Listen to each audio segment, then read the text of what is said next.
Welcome है दोस्तों, नमस्कार है आप सभी का। चलिए शुरू करते हैं आज का टॉपिक। और आज की इस वीडियो में हम लोग बात करने वाले हैं जितने भी लोग ज्योग्राफी ऑनर्स कर रहे हैं ग्रेजुएशन में, ठीक है, उनका सेमेस्टर फर्स्ट में किस टाइप के क्वेश्चन आते हैं आइए देखते हैं। और यह पूरा का पूरा पेपर है न्यू एजुकेशन पॉलिसी के आधार पर, ठीक है, नई शिक्षा नीति के आधार है।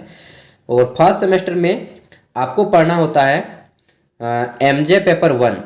एमजे पेपर 1 इसमें आपका मेजर पेपर में, मेजर कोर्स में आपको हिस्ट्री पढ़ना होता है ज्योग्राफिकल थॉट्स का, यानी कि ज्योग्राफिकल थॉट्स यानी कि क्या बोलते हैं, भौगोलिक चिंतन के इतिहास, ठीक है।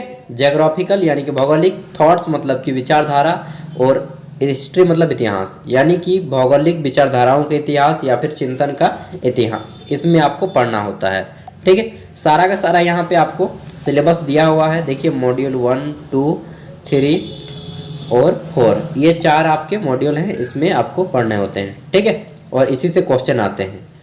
अब देख लेते हैं कि क्वेश्चन किस टाइप से बनते हैं। और क्वेश्चन और आंसर दोनों यहाँ पे अवेलेबल हैं, आपको बस क्वेश्चन को रीड करना है यहाँ पे मेरे साथ एक बार, उसके बाद पीडीएफ डाउनलोड करके आप लोग घर में इजीली पढ़ाई करें, ठीक है। मुझे कोई बेनिफिट नहीं यार, आप लोग को बस एग्जाम हो जाए अच्छे से, घर से पढ़ लें। अगर बहुत से दोस्त बाहर काम करने के लिए गए होते हैं तो उनका भी हेल्प हो जाता है, इसलिए मैं आप लोग को वीडियो दे देता हूं, ठीक है। And previous year question papers देख लीजिएगा तो डेफिनेटली क्वेश्चन एग्जाम में मैच कर जाते हैं और आपका एग्जाम बहुत ही अच्छा जाता है। Thank you. चलिए क्वेश्चन शुरू करते हैं। भूगोल की प्रकृति एवं उसका विषय क्षेत्र का विश्लेषण करें। इंग्लिश में है कि discuss the nature and scope of geography, ठीक है। देखिए इसका आंसर इस टाइप से कुछ फ्रेम किया गया है नीचे में। एंड सेकंड क्वेश्चन की ओर बढ़ते हैं। तो हमारा क्वेश्चन नंबर 2 है, कौन है यार, एक बच्ची आ गई थी चलिए कोई बात नहीं, बीच बीच में आते रहते हैं। तो क्वेश्चन नंबर 2 है, विज्ञान के वर्गीकरण में भूगोल का स्थान स्पष्ट करें। इंग्लिश में है कि discuss place of geography in the classification of science, ठीक है। अब देखिए इसका आंसर कुछ इस टाइप से लिखा गया है। और आंसर किस टाइप से लिखना है, यहाँ पे जितने भी पॉइंट लिखाए गए हैं इसको केवल पढ़ना है और आपको खुद घर से नोट्स बनाने हैं, छोटे छोटे नोट्स बनाने हैं। एक कॉपी ले लीजिएगा एमजे पेपर का 1 और एक आईआरसी पेपर का मैं वीडियो दे दूंगा कल, ठीक है। और सभी का नोट्स बनाना है, घर पे खुद से प्रैक्टिस करना है और एग्जाम में जाकर के लिखना है, ठीक है। यहाँ का मत उतार दीजिएगा, अपने घर में अपने शब्दों में लिखें। अगला क्वेश्चन है कि भूगोल के विकास में जर्मन भूगोलवेताओं के योगदान का वर्णन करें और 1-2 भूगोलवेताओं के नाम भी बताने हैं, ठीक है। इंग्लिश में है कि present the detail account of the contribution German geographers for the development of geography. तो कहाँ तक इनका योगदान है उसको बताना है, पहले भूमिका दीजिए, फिर 1-2 ज्योग्राफर के नाम, जैसे कि यहाँ पे लिखा गया है ऑस्कर पेस्चल, ठीक है, फर्डिनेंड फॉन। यार इन लोग का नाम भी होता है अजीब, जर्मन भाषा में है ना, तो पढ़ने में थोड़ा सा आपको दिक्कत लग सकता है। फ्रेडरिक रेडजेल जिसका बहुत बड़ा योगदान है, और कुमारी सैंपल जो कि इसकी शिष्य थी, ठीक है। तो दोनों ने गजब का कमाल किया है ज्योग्राफी के क्षेत्र में, इस तरह से बताना है। अगर आपने क्लास 11-12 में ज्योग्राफी पढ़ा होगा तो ज़रूरी इनके बारे में पढ़ा होगा, ठीक है। आइए आगे बढ़ते हैं नेक्स्ट क्वेश्चन की ओर। और नेक्स्ट क्वेश्चन क्या है जी, तो देखिए काफ़ी लंबा इसका आंसर लिखा गया है, इसको घर में प्रैक्टिस करना है, ठीक है। अगला क्वेश्चन है हमारा, भूगोल के विकास में वॉन हम्बोल्ट के योगदान की विवेचना कीजिए। इंग्लिश में है कि discuss the contribution of von Humboldt for the development of geography, ठीक है। और देख लेते हैं, आगे बढ़ते हैं। तो यहाँ पे जैसे आगे बढ़ेंगे, बोला गया भूगोल के क्षेत्र में योगदान किया गया है वो लिखा गया है, फिर भूगोल की परिभाषा और उद्देश्य किस प्रकार दिया गया है वो चीज़ बोला गया है, ठीक है। हम्बोल्ट ने वोल्केनो यानी कि ज्वालामुखी के बारे में क्या कहा, पादप भूगोल के बारे में क्या कहा, संकल्पनाएं क्या क्या दी, इन सभी चीज़ों को यहाँ पे डिस्कस किया गया है। तो आप अच्छे से पढ़ लें एक बार एंड नोट्स रेडी कर लें। आइए देखते हैं नेक्स्ट क्वेश्चन। तो ज़्यादा क्वेश्चन नहीं है, बहुत कम क्वेश्चन है, लेकिन बहुत लंबे लंबे क्वेश्चन है। क्वेश्चन है कि भूगोल में मात्रात्मक क्रांति की विवेचना कीजिए। Discuss the quantitative revolution in geography, ठीक है। और देखिए मात्रात्मक क्रांति में क्या क्या यहाँ पे आपको डिस्कस करना होगा। 1962 में जो WM बुंगे ने सिद्धांत दिए थे, थ्योरी, उसको भी बताना है। फिर एक दो बुक्स का अगर आपको नाम याद हो तो नाम यहाँ पे पढ़ ही लीजिएगा तो याद हो जाएगा, उसको भी लिख देना है। फिर मात्रात्मक क्रांति के क्या लाभ हुए, क्या हानि हुई, ठीक है, इन सब चीज़ों को बताना है। और अंतिम में अपना एक कंक्लूजन यानी कि निष्कर्ष दे देना है। आगे देखते हैं, क्वेश्चन है भूगोल में भूदृश्य की संकल्पना की विवेचना कीजिए। इंग्लिश में है कि discuss the concept of landscape in geography. ठीक है, लैंडस्केप होता ही रहता है हमारे भारत में भी एक दो स्टेट में, जैसे कि आपका लैंडस्लाइड, उसी को बोलते हैं भूस्खलन की तरह।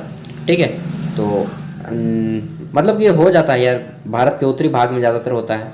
इसको डिस्कस करना है, ये विश्व के संदर्भ में रख के आपको डिस्कस करना है, और चाहें तो भारत का भी उदाहरण दे सकते हैं। ठीक है, तो वैज्ञानिकों के नाम तो विशेष रूप से आपको यहाँ पे लिखने होंगे। आगे बढ़ते हैं नेक्स्ट क्वेश्चन की ओर। तो क्वेश्चन है ज्योग्राफी यानी कि भूगोल में रोजगार के अवसर की विवेचना कीजिए, चाहे विवरण दीजिए कि discuss the main career opportunity, क्या क्या होते हैं ज्योग्राफी में, उस कैरियर अपॉर्चुनिटी को बताना है। और आपको भी लगेगा यार क्या मिलेगा, चलिए हम भी पढ़ लेते हैं, इंपॉर्टेंट क्वेश्चन है आपको। ठीक है, रोजगार की दृष्टि में भी, क्योंकि भारत में मैक्सिमम लोग जो हैं बेरोजगार हैं। तो एक चीज़ मैं बता दूं दोस्त, आप लोग जो भी करेंगे कभी भी बेरोजगार मत रहिएगा, चाहे कोई भी काम मिले, छोटा से छोटा, बड़ा से बड़ा। पता है मैं झाड़ू लगाने का भी काम किया हूँ दुकान में, ठीक है, और वहाँ पे काम भी करता था। लेकिन बता रहे हैं ना, ज़िंदगी बहुत अगर अच्छे से जिएगा तो ठीक, नहीं तो बहुत दिक्कत हो जाएगी। क्वेश्चन है मानव पर्यावरण के संबंधों की व्याख्या कीजिए। Explain the main environment relations. ठीक है, तो एनवायरमेंट रिलेशन क्या क्या होते हैं मानव और पर्यावरण के बीच में, वो तो आप डिटेल अच्छे से कर सकते हैं क्योंकि क्वेश्चन इजी है। और इसमें जितने भी पॉइंट आप लिख सकें तो लिख सकते हैं, जैसे कि आखेट और भोजन यानी कि हंटिंग एंड फूड, इसके बारे में लिख सकते हैं, पॉइंट नंबर 1। फिर पॉइंट नंबर 2 में पशुपालन के बारे में लिख सकते हैं, और पशु किन किन पशुओं को चराया जाता है, कहाँ पे चराया जाता है, किन से फ़ायदा क्या होता है, हानि क्या होता है। फिर पौधा पालन के बारे में बता सकते हैं और कृषि पालन के बारे में। ठीक है, आगे देखते हैं नेक्स्ट क्वेश्चन। तो 4-5 पॉइंट इस तरह से लिख दीजिएगा। अगला क्वेश्चन है कि सुदूर संवेदन से आप क्या समझते हैं। आंकड़ों के संग्रह में सुदूर संवेदन तकनीक के उपयोग की विवेचना करें। What do you mean by remote sensing, discuss the use of remote sensing technique in the data collection. तो डाटा कलेक्शन में कैसे यूज किया जाता है, ये क्वेश्चन है। ठीक है, एंड इसका PDF वीडियो के डिस्क्रिप्शन में मिल जाएगा, वहाँ से डाउनलोड कर लीजिएगा यार, 1 भी रुपया नहीं लगेगा, फ्री में है। मैं केवल आपको प्रोवाइड करा रहा हूँ ताकि आपका एग्जाम इजी हो जाए। क्वेश्चन है हार्टसॉन, और आप किसी भी यूनिवर्सिटी से हैं उससे कोई मायने नहीं रखता है। ठीक है, बस अगर आपका सब्जेक्ट यही है तो डेफिनेटली क्वेश्चन भी इसी टाइप के आएंगे। हार्टसॉन का भूगोल के प्रति योगदान का विस्तृत विवरण दें। Explain the contribution in geography by Hartshorne. ठीक है, तो देखिए ये एक ज्योग्राफर हैं, भूगोल शास्त्री हैं, इनके बारे में पूछा गया है तो आप पढ़ लीजिएगा। आगे देखते हैं, और अंतिम 2 क्वेश्चन ही बचे हैं। क्वेश्चन है निश्चयवाद से आप क्या समझते हैं। निश्चयवाद समर्थकों के विचार प्रस्तुत करें। What do you mean by determinism, present the view of the determinism supporters. तो इसके सपोर्टर कौन कौन है और किस टाइप से हैं।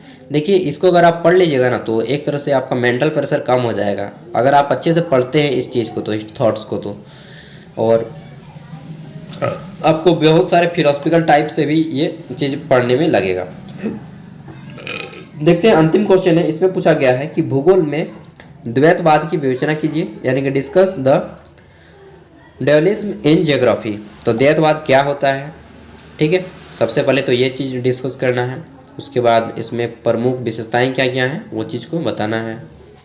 क्रमबद्ध उपागम के द्वैतवाद की समाप्ति। ठीक है, इस तरह से आपको टोटल आंसर करना है, और ये है आपका पूरा कंप्लीट। ठीक है, एंड इसी तरह से मैं आपका IRC का पेपर जो होता है उसको भी ला दूंगा, IRC पेपर, और प्रीवियस ईयर क्वेश्चन पेपर आपको सब कुछ वीडियो के डिस्क्रिप्शन में लिंक मिलेगा, वहाँ से जाइए डाउनलोड कीजिए एंड देखिए। वीडियो को लाइक कीजिए और अपने दोस्तों तक भी शेयर कर दीजिएगा, चाहे कोई भी ऑनर्स हो, यहाँ पे आपको मिल ही जाएगा इंपॉर्टेंट मटेरियल वगैरह पढ़ने के लिए। ठीक है, thank you, bye, all the best.